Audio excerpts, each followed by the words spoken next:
వెలిగొండ మీ అందరికీ తెలుసు, అత్యంత వెనకబడినటువంటి కరువు ప్రాంతమైనటువంటి ఫ్లోరైడ్ బాధితులైనటువంటి ప్రాంతానికి ఒక వరం Veligonda project. GSL medical institutions మరియు కిమ్యూ ఇంటర్నేషనల్ యూనివర్సిటీ భాగస్వామ్యంతో ఇండియన్ అలైన్డ్ ఎంబీబీఎస్ కోర్స్ అడ్మిషన్లు అందిస్తోంది నియో.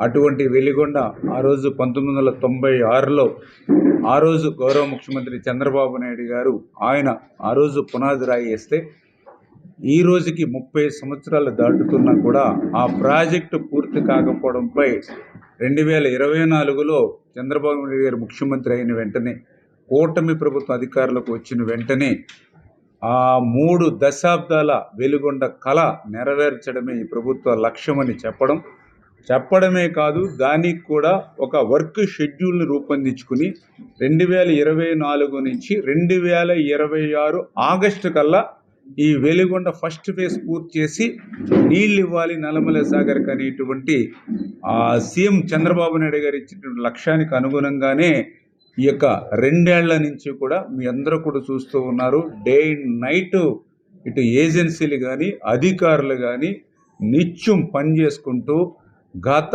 30-20 సంవత్సరాల నుంచి జరగనటువంటి పనుల్ని ఈ 2 సంవత్సరాల్లోనే పూర్తి చేసుకుంటూ, ఎందుకంటే దగ్గర మీ అందరికీ తెలుసు, కొల్లం వాగు నుంచి మనకి టన్నెల్స్కి నీరు రావాలి కృష్ణా నుంచి. అటువంటి కొల్లం వాగుకి సంబంధించినటువంటి మట్టి అంతా కూడా అక్కడ స్టాక్ చేస్తే దానిలో మరి 80,000 క్యూబిక్ మీటర్లు ఆల్రెడీ తొలగించి ఆ ఛానల్ని మేము కృష్ణా నుంచి కొల్లం వాగు మీదుగా టన్నెల్ వరకు ఏర్పాటు చేయడం జరిగింది. అదేవిధంగా హెడ్ వర్క్స్, అక్కడ వింగ్స్ కానీ సీసీ వాల్స్ కానీ గత ప్రభుత్వం పూర్తి చేయకుండానే మరి ఆ రోజు మీ అందరూ కూడా చూసారు ఎంత దగా మోసం చేశాడో జాతికి అంకితం అని. ఈ ప్రభుత్వ అధికారంలోకి వచ్చాక మొన్న 2026 మే నెలకి ఆ హెడ్ వర్క్స్ సంబంధించినటువంటి concrete work, CC walls, wings కూడా మేము పూర్తి చేసడం జరిగింది. ఆ దశ దాటిన తర్వాత మీ అందరికీ తెలుసు టన్నెల్ 1 అండ్ టన్నెల్ 2.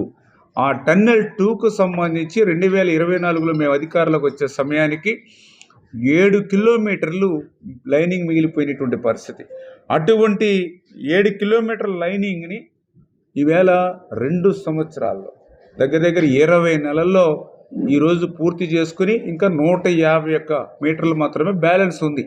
అంటే 7,000 మీటర్లలో 151 మీటర్లే ఈరోజు బ్యాలెన్స్ ఉంది. రేపు 18వ తారీఖుకి ఆ 151 మీటర్లు కూడా కంప్లీట్ చేస్తే టోటల్గా 19 కిలోమీటర్ల లైనింగ్ని మనం కంప్లీట్ చేసినట్టుగా ఉంటుంది. అదేవిధంగా బెంచింగ్ మేము అధికారంలోకి వచ్చిన తర్వాత చూస్తే ఆ బెంచింగ్ కూడా దగ్గర 4.9 కిలోమీటర్, అంటే దగ్గర 5 కిలోమీటర్ల బెంచింగ్ మిగిలిపోతే యుద్ధ ప్రాతిపదికన ఆ బెంచింగ్ కూడా మేము కంప్లీట్ చేసామన్న విషయాన్ని కూడా ఈ సందర్భంగా తెలియజేసుకుంటూ ఉన్నాం. అదేవిధంగా టన్నెల్ బోరింగ్ మిషన్ మీకు తెలుసు, ఆ రోజు టన్నెల్ బోరింగ్ మిషను అక్కడ టన్నెల్ 2లో 11 కిలోమీటర్ దగ్గర చిక్కుబడిపోయి ఉంటే గత ప్రభుత్వం కనీసం టీబీఎంను తొలగించడానికి ఏ ప్రయత్నము చేయాల.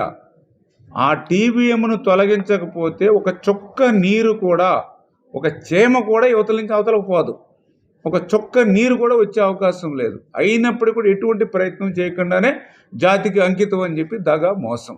కానీ మేము అధికారంలోకి వచ్చిన తర్వాత ఆ కోర్టులో స్టే ఉంటే దాన్ని వేకేట్ చేయడం కోసం ముఖ్యమంత్రి గారు సైతం అడ్వకేట్ జనరల్ తోటి 2-3 సార్లు మాట్లాడి, స్వయంగా నేను సైతం హైకోర్టుకి 2-3 సార్లు హైరింగ్ టైంలోకి వెళ్ళి ఆ యొక్క టన్నెల్ బోరింగ్ మిషన్ మీద ఉన్నటువంటి స్టే వేకౌట్ చేసుకుని, టైం కూడా చాలా తక్కువ ఉంటాయి, ఏజెన్సీ 4 నెలలు 5 నెలలు పడుతుంది వేకౌట్ చేయడానికంటే సీజన్లోనే కంప్లీట్ చేయాలని చెప్పేసి మరి దగ్గర 1900 మెట్రిక్ టన్నులు అది టన్నెల్ బోరింగ్ మిషన్ అంటే 175 మీటర్ల లెంగ్త్. అటువంటి టీబీఎంని ఈ యొక్క 3-4 నెలల్లోనే మరి ఈవేళ కంప్లీట్ చేసి ఇంకొక 400 మెట్రిక్ టన్నులు మాత్రమే బ్యాలెన్స్ ఉంది. అంటే దగ్గర 1500 మెట్రిక్ టన్నులు వితిన్ 60 రోజుల్లో మేము క్లియర్ చేయడం జరిగింది.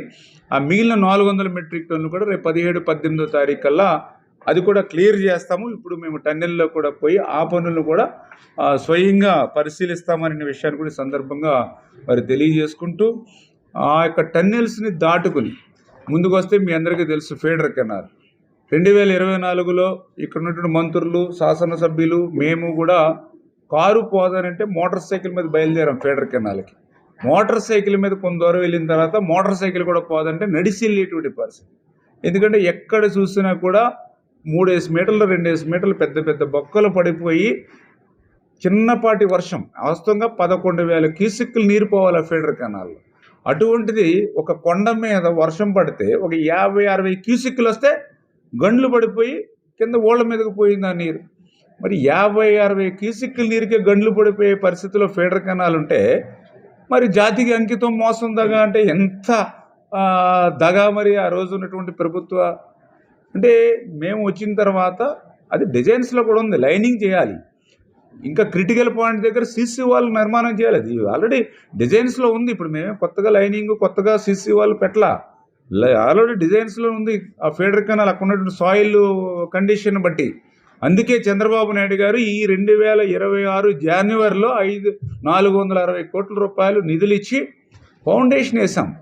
జనవరిలో ఫౌండేషన్ వేసి ఫీడర్ కెనాల్ పనులకి ఆల్రెడీ 5.1 కిలోమీటరు సీసీ వాళ్ళు కంప్లీట్ చేసాం, 11 కిలోమీటర్లు లైనింగ్ చేసాం.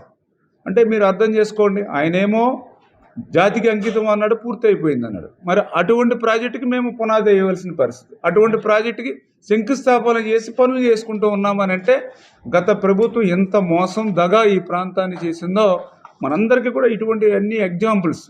మన మొంతా తుఫాన్ వస్తే మీ అందరూ చూశారు, టన్నెల్ దగ్గర మరి పెద్ద భారీ గండి పడిపోయినటువంటి పరిస్థితి. దాన్ని ఆ భారీ గండిని కూడా ఇప్పుడు సీసీ వాళ్ళు నిర్మాణం చేసి ఆ భారీ గండిని కూడా మేము పూడుస్తూ ఉన్నాం.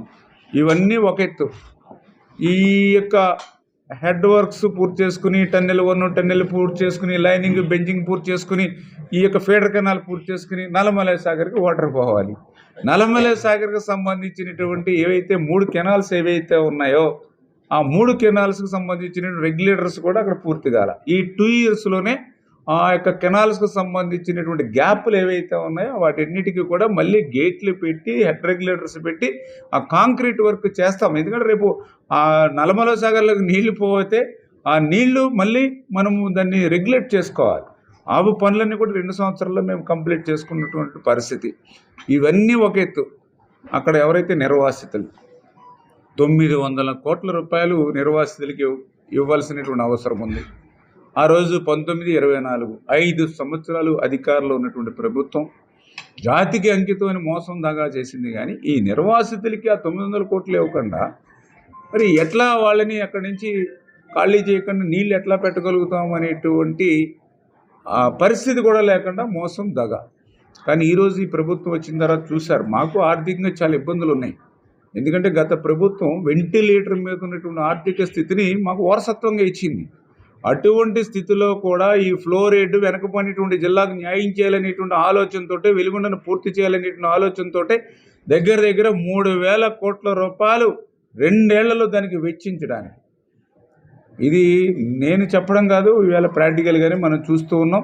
అందులో భాగంగానే ఆ యొక్క నిర్వాసితులకు కూడా 318 కోట్ల రూపాయలు మొన్ననే రిలీజ్ చేసినటువంటి పరిస్థితి గౌరవ ముఖ్యమంత్రి చంద్రబాబు నాయుడు గారి చేతుల మీదుగా కూడా మనం ఇచ్చినటువంటి పరిస్థితి కూడా మీరందరూ కూడా చూశారు. నిజంగా ఇక్కడ ఉన్నటువంటి ప్రజలు కూడా, నేను కూడా 2 సంవత్సరాల నుంచి ప్రతి 15 రోజులకో నెల రోజులకో 2 నెలలకు వస్తూ ఉన్నా. ఎప్పుడు వచ్చినా కూడా ఇక్కడ ప్రజలకి పెద్దగా ఆశ ఉన్నట్టుగా కనిపించాల, ఇది పూర్తి అవుతుందనే ఆశ అక్కడ ప్రజల్లో కనపడాల. ఎందుకంటే ఎన్నో ప్రభుత్వాలు వచ్చారు, ముఖ్యమంత్రులు వచ్చారు, అట్లానే చెప్పారు. అందులో జగన్మోహన్ రెడ్డి గారు అయితే 5 సార్లు 5 డేట్లు చెప్పారు, వెలుగొండకు సంబంధించినటువంటి డేట్లు. ఇంకా ఆయన చెప్పినటువంటి డేట్లతోటి ఉన్న కొద్దిపాటి నమ్మకం కూడా ప్రజలకు పోయింది. పైగా పూర్తి అవ్వకుండానే పూర్తయిందని జాతికి అంకితం చేశాడు, ఇంకా ఈ ప్రాజెక్టు ఇంతే అనేటువంటి స్థితిలో ప్రజలు కూడా ఆలోచనలు ఉండిపోయినట్టుగా నాకు కనిపించినటువంటి పరిస్థితి మనం చూసాం. కానీ ఈరోజు జరుగుతున్నటువంటి పనులు అన్నమాట ప్రకారం ఆగస్టులో ఏదైతే పూర్తి చేసి ఫస్ట్ ఫేజ్ పూర్తి చేసి నీళ్ళు ఇస్తాము నల్లమలై సాగర్ కానీ ఏదైతే మాట ఇచ్చామో దాన్ని ఈరోజు నిలబెట్టుకుంటున్నటువంటి పరిస్థితి. అందులో భాగంగానే ఆ నిర్వాసితులకు కూడా 318 కోట్ల రూపాయలు కూడా సీఎం గారి చేతుల మీదకి ఇస్తే చాలా ఆనందం, ఆ నిర్వాసితులు సంతోషం వ్యక్తం చేశారు. ఆ రోజు మీరు కూడా చూశారు, చంద్రబాబు నాయుడు గారికి కాళ్ళకు సైతం సాష్టాంగ నమస్కారం చేసి మేము ఆ రిజర్వాయర్లో ఎప్పుడు ఏ రకంగా మా బతుకులు ముగుస్తాయో, మేము ఉండగా ఆ R&R ప్యాకేజీ మాకు అందుతుందో లేదో, ఇంకా ఎన్నేళ్ళు పడుతుందో అనేటువంటి దశలో మీరు మాకు వచ్చి ఈరోజు మా అకౌంట్లో అమౌంట్ పడిందని చెప్పి వాళ్ళందరూ కూడా ఆనందం వ్యక్తం చేసినటువంటి పరిస్థితి మీ అందరూ కూడా చూశారు. ఈ రకంగా ఈ వెలిగొండని అనుకున్నటువంటి లక్ష్యానికి పూర్తి చేస్తూ ఈరోజు కూడా కలెక్టరేట్లో మన గౌరవ మంత్రివర్యులు, ఇన్ఛార్జ్ మంత్రివర్యులు ఆమరారెడ్డి గారి యొక్క నేతృత్వంలో ఇక్కడ గౌరవమైనటువంటి శాసనసభ్యులు, అదేవిధంగా కలెక్టర్ గారు, ఇంకా ఎస్డిసి ఎవరైతే అధికారులు ఇందులో ఇంక్లూడ్ అయి ఉన్నారో అందరితోటి కూడా మధ్యాహ్నం నుంచి కూడా సుదీర్ఘంగా కూడా ఒక సమీక్ష కూడా పెట్టుకోవడం జరిగింది. ఎందుకంటే ఈ మంత్ ఎండింగ్కి మనము వాటర్ రిలీజ్ చేయాలనేటువంటి లక్ష్యం అనుగుణంగా దగ్గరికి వస్తూ ఉన్నాం కాబట్టి R&Rకి సంబంధించి కానీ ఇతరత్ర నిర్వాసితులకు కూడా ఏవైనా అనుమానాలు కానీ ఇంకేవైనా ఉంటే వాటిని కూడా నివృత్తి చేయవలసిన బాధ్యత మా మీద ఉందనే ఉద్దేశంతో ఈ ప్రభుత్వం బాధ్యతాయుతమైన ప్రభుత్వం. అందుకే ఈరోజు మమ్మల్ని ఎవరు పిలవలే, ఇక్కడికి మమ్మల్ని ఎవరు కూడా వచ్చి సమస్య గురించి మమ్మల్ని ఇక్కడ వచ్చి మాట్లాడమని అడగలే ఎవరు. కానీ మాకు మేముగానే బాధ్యతగానే ఈరోజు ఇక్కడ మీటింగ్ ఏర్పాటు చేసుకుని ఈ ప్రాంతానికి వచ్చి నిర్వాసితులు కూడా ఇప్పుడు రకరకాల పార్టీల నుంచి కూడా వచ్చారు. వాళ్ళ సమస్యలు కూడా అన్నీ కూడా ప్రతి గ్రామం నుంచి కూడా, ఎందుకంటే ఇది దగ్గర 7 గ్రామాలకు సంబంధించినటువంటి ముంపు ఉంది. 7 గ్రామాలకు సంబంధించినటువంటి ముంపు ఉన్నటువంటి ఆ నిర్వాసితులందరితో కూడా మేము మాట్లాడడం జరిగింది. ఆ నిర్వాసితులు కూడా వాళ్ళు చెప్పినటువంటి సమస్యలు, వాళ్ళు ఉన్నటువంటి ఇబ్బందులు, వాళ్ళకు ఉన్నటువంటి కష్టాలు కూడా మాకు తెలియజెప్పడం జరిగింది. అవన్నీ కూడా సావధానంగా విని వాటిలో మనం ఇప్పుడు పరిష్కరించగలిగేటువంటివన్నీ కూడా, ఎందుకంటే ఈ మానవత్వంతో హ్యూమన్ గ్రౌండ్స్ తోటి చేయగలిగేటువంటి పనులు ఏవైతే ఉన్నాయో అవన్నీ కూడా చేయాలి. వాటిని ముఖ్యమంత్రి గారు చంద్రబాబు నాయుడు గారి దృష్టికి కూడా తీసుకెళ్ళి, అటు ఇన్ఛార్జి మంత్రి కానీ మేము కానీ ఎక్కువ ఉన్నటువంటి శాసనసభ్యులు కానీ కలెక్టరు అదేవిధంగా అధికారులు కూడా ముఖ్యమంత్రి గారి దృష్టికి తీసుకెళ్ళి అందులో వాళ్ళు చెప్పినటువంటి సమస్యల్లో ప్రధానంగా చూస్తే ఇక్కడ ఏదైతే మనకి గ్రీవెన్సెస్ అంటే ఎక్కడైతే కొన్ని కుటుంబాలు ఆ రోజు కొన్ని మిస్లీడ్ అయిన కుటుంబాలు, అటువంటి మిస్లీడ్ అయినటువంటి కుటుంబాలు, మిస్ అయినటువంటి కుటుంబాలు ఏవైతే ఉన్నాయో, అంటే అవార్డు పాస్ చేసినప్పుడు కొన్ని ఫ్యామిలీస్ మిస్ అయినాయి, అదేవిధంగా కొన్ని పేర్లు తప్పులు ఉన్నాయి. ఆ తప్పులు ఉన్నటువంటి ఫ్యామిలీస్కి కరెక్ట్ చేసి మళ్ళీ వాళ్ళకి అమౌంట్ ఇచ్చి కూడా ఇబ్బందులు వస్తూ ఉన్నాయి.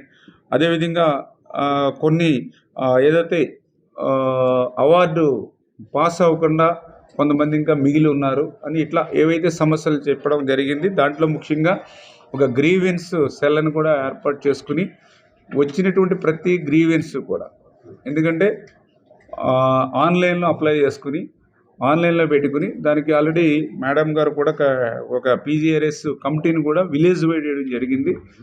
ఖచ్చితంగా వచ్చినటువంటి ప్రతి గ్రీవెన్స్ని కూడా ఆన్లైన్ చేసి ఆ గ్రీవెన్స్ జెన్యూన్ అవుతే, న్యాయం అవుతే ఖచ్చితంగా 100కి 100% అది అవార్డులో లేకపోయినప్పటికీ కూడా వాళ్ళకి న్యాయం చేయాలి అనేటువంటిది ఆలోచన మాలో ఉంది. అది ముఖ్యమంత్రి గారి దృష్టిలో పెట్టి అది పాజిటివ్గా మనం చేయాలి. ఎందుకంటే పొరపాటున అతని పేరు లేకపోతే దాన్ని సరిచేయవలసిన బాధ్యత, ఎందుకంటే అవార్డు అయిపోయిన తర్వాత చేయడానికి లేదు అని అధికారులు చెప్పినప్పటికీ కూడా అది ముఖ్యమంత్రి గారి దృష్టిలో పెట్టి పొరపాటున కనుక వాళ్ళ పేరు నమోదు కాలేదు అని నిర్వాసితులు ఇప్పుడు చెప్పినటువంటి గ్రీవెన్స్ అన్నింటినీ కూడా ఎగ్జామిన్ చేసి అది జెన్యూన్ అయితే మాత్రం 100కి 100% కూడా వాళ్ళు కూడా ఆనందంగా సంతోషంగానే నిర్వాసితులు అక్కడికి వెళ్ళేటువంటి విధంగా తీసుకుందామని చెప్పేసి కూడా ఒక నిర్ణయం తీసుకున్నాం.